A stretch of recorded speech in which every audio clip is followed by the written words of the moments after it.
Welcome everybody. My great pleasure to be moderating this session with Nish, who's our digital mind leader, and Mark. I don't know if you want to just give a quick 2 minutes on your role. Sure. Thanks for coming. Look, my name's Mark Saunders. I'm one of the engineering managers in Rio Tinto Iron Ore in the rail group. Look, really in the strategy and sort of governance areas, but particularly over the last 3 or 4 years have been leading the digital advancement in our rail area of how we incorporate technology, and of which Rail 4D has become part of that journey. Brilliant, thank you. And some of you may have seen that EY recently launched its Business Risks and Opportunities report. One of the things that we do in that is we always ask our interviewees what are their digital priorities, where are they planning to invest, what are they excited about. Digital twin always comes up very, very low in that list, and I think it's pretty underrated despite the value that it can provide. And I think what we've seen is that there's very different views on what actually a digital twin is. So I mean, Nish, it would be good for you to kind of give a definition so everybody in the room knows what we're focused on today. Yeah, definitely, Louise. Rightly said. The digital twin concept, it's got many definitions, and I think from our perspective, when we say digital twin, what we mean is it's a realistic representation of a system. You can think about a 360 degree of an asset, capturing data, doing the right analytics, and visualization is a key component. So one of the areas for us from a digital twin standpoint was, again, was how do you make sure you're solving for the right set of problem statements? I think that's one of the key areas. There's a lot of significant investment done in the whole digital twin area. Some of them, unfortunately, you're not getting the ROI because of the problem statements or the use cases, you had to solve using the digital twin. Okay. Thanks, Nish. And why was Rio Tinto particularly interested in this technology market? Look, I think we were on a journey where we really wanted to get more data-driven with our decision-making. We were at a time where, iron ore prices are pretty high, revenue, everyone's pretty sensitive. Every train that you see is about $3 million go past, and we had a lot of speed restrictions on our network, and there was a lot of incentive to perform better. And we've done a lot in automation with our production world, with AutoHaul, which I'm told is the largest robot in the world according to Guinness World Records, but we really wanted to move that more into our maintenance space, which really, hand in hand, our production performance is just as much about the maintenance side. Yeah, great. And you mentioned automation. Can you tell us a bit more about your rail automation program at Rio? Yeah, so look, AutoHaul is obviously it's autonomous run trains, so there's no drivers. It runs across our whole fleet, across the Pilbara and WA. So from there we really wanted to extend it out to the maintenance and be able to extract the data relating to it, so we could sort of see what's going on and how that sits. Right, and can you tell us a little bit more about the business case? What were the issues that you were trying to resolve there? Yeah, so there was a few here. So we were already on a little bit of a journey around some of improving our data integration, and I definitely emphasise that's a big part of moving forward here. But the ability, there was a few user cases, but the ability to get that visualization for our own analytics, resolving, solving problems, understanding defects on our network. I mean, I've heard a bit around AI this, last few days. In a way, we've got models that do these things, but you've still got to give it guidance on what you're looking for and stuff like that. And the ability to be able to visualise and bring that together really helped some of our engineers sort of pull, information like, you suddenly started noticing common trends with infrastructure, with the way water's flowing, different patterns, and all of a sudden things start falling into place. But there are other elements like safety, as you were seeing in the video, the ability now for people just to dial in to see an area up close. They don't have to drive there, they don't have to fly up to the Pilbara. We've got a number of engineers based in Perth, particularly from other vendors working with us who aren't so familiar with the area, and the ability to actually be able to zoom in. When you come to plan your jobs, just the logistics side of things, be able to measure up, even, geez, my crane's going to fit there or not fit there. Heritage is obviously very topical. We're very respectful with how we work in the Pilbara. So we've got to be really careful with our heritage boundaries, because we're very defined where we can and can't go.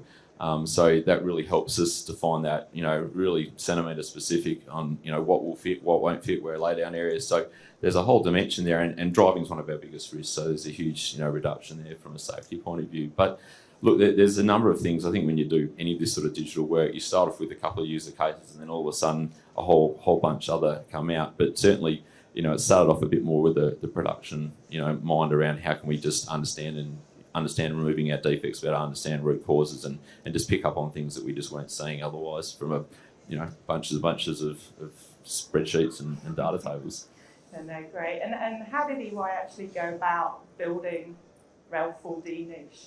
I mean, you've been involved with it for a long time now, as we were talking about before you came on stage. Yes, actually. I mean, the digital twin aspect or the Rel 4D aspect came towards the end. There was significant amount of work done in terms of understanding the data, bringing the data in one place, because in the end, it comes down to having the right data in the right place at the right location at the right time, because that's one of the key areas is integration of data. I mean, in the mining industry, there's no shortfall of data. There's a lot of data available, but I think the art there is to bring the information together in one place. So there was a lot of interesting solutions built over a period of time in the maintenance space for rail, and digital twin kind of wrapped a nice bow around the whole thing, and it started using that more as an integration. So the digital twin is what most of the engineers see, but that's more about what's happening on the ground, and there's a lot of data behind the scenes. There's a lot of solutions and a lot of products which has been built, but the digital twin is something which is the visualization aspect of that. Yeah, great. And presumably there were some pain points along the way. Mark, it would be great to hear what the business challenges were on this project. I think, look, there was certainly, a lot of support that we wanted to find a way to improve. So that wasn't so hard. But I think, like any project like this, it was really important that we were connected very tightly with our stakeholders. So, I was sort of like, almost you could say, the rep in the project. But at the end of the day, I'm not the one, day to day using the product as much and all that sort of stuff. And to maintain that connection, understand what they're really after, make sure that's flowing through, not get distracted. I mean, there's lots of things you come across, lots of really good suggestions. So not getting too, we explore a few, but not getting too lost on those. But otherwise, for me, it was probably just more around the technology side.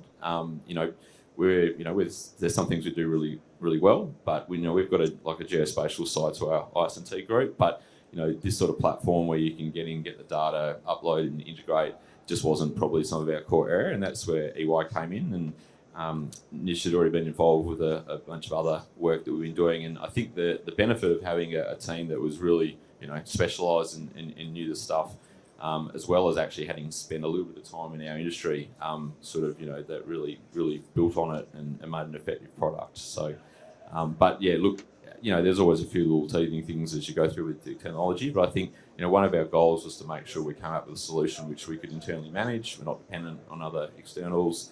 So from a cost point of view, and I think we actually did it pretty well. Yeah, great. And Nish, I know you said that there may have been a few little issues on the data side. Were there any tech and data challenges along the way, behind the scenes? Yeah, definitely, Louise. I mean, for me, if there's no noise, then it's not a good program of work, right? So, I mean, the key thing was the whole aspiration for Rio to build this whole solution bespoke in-house. I think that was a bit of a game changer because one, for definitely competitive IP, that was one of the key, I would say, sticking points out there because one, there's a lot of off-the-shelf solution available out there, but again, to integrate that, to build the IP, to make it more homegrown, I think that was a key part. To what entailed that was the access to data. So because when you build digital twins or the visualization aspects, you want to make sure that there's timely data available, and these are spatial data, right? So again, using satellite technologies, using drone footage, using camera footage in the front of trains, there's a lot of amount of data sets available, but then access, it was more of timely data. That was a bit of a challenge. But again, this whole process was new. So, there was a lot of change management, getting people on board, getting a view on why is this information so useful. There was a lot of information available which some people didn't even know about it, right? So, which was good. And again, the processing side, right? Because, these things can get pretty expensive pretty quickly, but then what's the ROI? How many times do you want to actually run this information?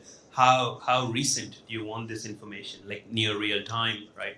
Everybody wants real time, but you actually need it real time. Those are some of the things which we had to balance. And then the technology stack itself, because as I said, there's a lot of good I would say, options out there and a lot of opportunities. But again, what made it worth it, and how do you actually build this solution from the ground up? Because there was a lot of senior stakeholders watching, and they wanted outcomes quickly. So, and we didn't have the luxury of time.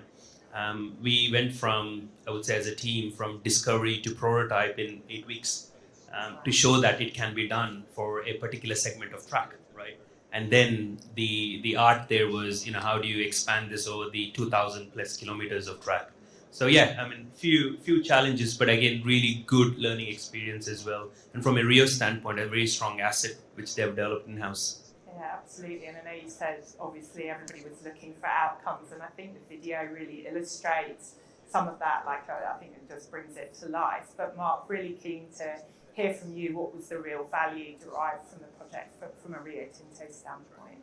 Well, I think it goes back to, like, why did we set out in the first place? And one of the, I mean, it was both a pro and a con in running the project. It was maintaining the focus on the objectives and what actually adds value. And when we ran it in a typical sort of agile sort of sprint sort of mentality, 2-week sort of reviews, and sort of a quarterly. Well, this is sort of where we want to go. These are the themes that we're chasing. But maintaining it on the prize. So yeah, we want a product where people don't need to drive to the pool, where they've got enough level of detail. We talked around you talked about the refresh rate on what do people really adds value. What's the granularity of what we need, and we're talking about like satellite data, some of the aerial surveys. We talked a bit around drones and things like that. So we decided, we made calls on what's actually going to add value at the time. So I suppose we got that. We've definitely cut down a bunch of driving that's done. We don't need people flying up, which both has cost and safety benefits. And I think for me, probably coming from a little bit more of a production maintenance background, just the efficiency and the logistics planning. When you get out to execute jobs, things actually being pretty clear, not finding that this actually doesn't fit here, or it doesn't, or there's actually, you've forgotten to leave room for the truck to back out and get rid of the waste material and stuff like that.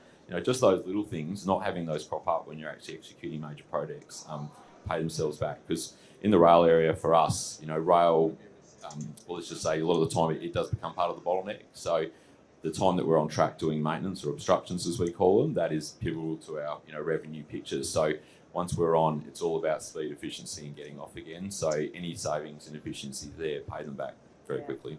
And ultimately, we were able, with our speed restrictions, we were able to pick up more learnings, particularly around some of the water flows and some of those visual things that we picked up, some of the commonality with infrastructures. I mean, it sounds pretty simple, but when you've got like 3,000 odd culverts lying around in your system, you do inspection programs and all those sort of basics, but all of a sudden very quickly you notice a couple of common themes where things aren't draining right and some defects, and yeah, you go check it and you go, oh yeah, it's half blocked. And it can be as simple as that, but it makes all the difference in the world. Yeah, it makes all the difference from a productivity perspective. And obviously you've got a fairly full room, so there's obviously a lot of people interested in digital twin and looking to consider it. What advice would you give for those sort of considering moving down that journey of digital twin?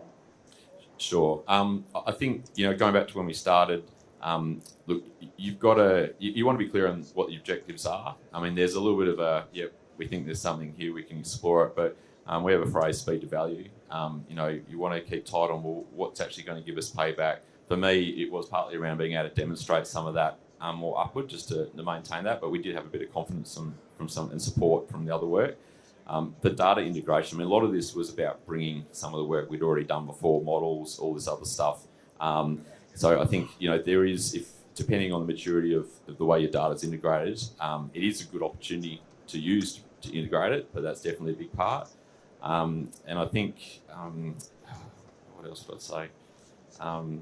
Objectives, data, I feel like there was a third, but... While you're thinking, Nish, is there anything else from a data and technology perspective that you would tell people that, hey, here's what you should think about first off? Yeah, I think one of the key things is to think about the strategy and the roadmap when you go on this journey, because digital twin, it's quite easy to go down a rabbit hole and kind of go off a tangent pretty quickly, because it is exciting and you can get distracted quite easily. So again, coming back to Mark's point, focusing on the right problem statements, the requirements, focusing on the use cases, what you want the digital twin to do, I think it's key. It's quite important to also think about the funding mechanism of how you want to get that going as well. And then, as I said, there's a lot of distractions, there's a lot of solutions out there, but there's, pretty much most of the organizations would have the tech stack in-house. It's more about how do you piece it together. I think that's the art. Yeah, and on that, though we're trying to get quick solutions, definitely step back and look at the bigger picture of where you dare to dream, where might this go? Because I think getting some of those architectures set up correctly at the beginning does make a big difference, so you don't have to rework it later. And seek some advice. I mean, if it's not your core area, go out and ask, because that pays itself back big time. But and you did touch there, the stakeholder side is definitely the other bit. You've got to stay connected all the way through. It's not good enough just to start off with what people want. You need to bring them on the journey, because when you get to the end of it, it means that people are actually going to be part of it. It's going to be embedded. They're actually going to want it. You don't actually even really need to roll it out. They're already part of that journey. They're already as we went through.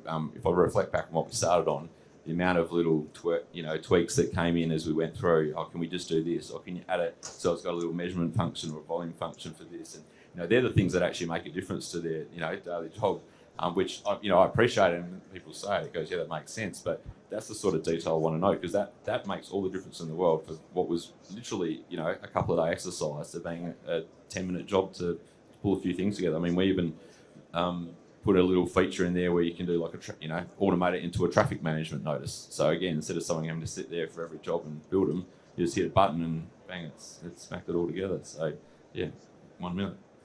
Great, to make end user acceptance a lot quicker and implementation. No, that's great. So what's next around 4D? What's in the plan? Look, we're in a period definitely now of sort of, I suppose enjoying the benefits of using it and giving chances for more users to absorb and soak it. But I think the next bit for me is more on the drone side. We made an active decision for, I suppose, where technology was, where we were with the platform, that we sort of paused in the importing of sort of drone data. That was, something we didn't build on. But it makes perfect sense. So at the moment, we use a mix between some periodic aerial footage that we have, and we also have some footage that's taken like on the rail track that spins around sort of 360. But we go out, my vision is, whenever we do a decent job out there, at the end of the job, we'll do a drone, run, upload that, and you've always got the latest sort of view of the track. So we just, building that module in now of how do we on the IT side, connect it so that it lays in and gives us that time measurement too, so we can continue to compare from past to future. So perfect, thanks. And I can't see the time. I don't know whether there's a time clock there. I don't know whether there's any time for Q&A. Do we have any time for Q&A? If there's any questions? Got a 2-minute time, so if anybody has a quick question for Mark or Nish. Oh, yeah, there's one at the back. Oh, thank you, sorry. Should have warned that we were going to give a couple of minutes. Just a bit of an impromptu question. A lot of this is focused on rail, and obviously that's your area of expertise, but has Rio thought about digital twins in other areas of mining? Yeah, look, there's definitely quite a bit going on in some of our production plant areas. A little bit different to this. Probably our development exploration area have some similar functionality that we're working together on, and that's more where our GS team actually spend their time supporting. But yeah, we certainly are. I think this one's more unique because of the Google Earth interactive nature of going in data, planning jobs. Probably the other digital twin work we have is not so much. It's more around I'd call it a more static image type stuff where you're able to look at the analytics. So this is the only one where we've really got where you can go in and like the Google Earth, going in around, click on stuff and stuff like that. So there definitely have been several parties, exploration, some of the heritage groups also keen to sort of build on and in simplicity really just build layers into the product. So, and we've set it up now configurable. So if you're a rail engineer, boom, and you get default layers, and we're looking at setting some other layers up for different role types. So, for me, yeah, it's there for the business to use, and how you can just make it more accessible and easier is the key. Thanks. Was there any others? it. So thank you, Mark and Nish, for your time, and thank you very much for the audience attention.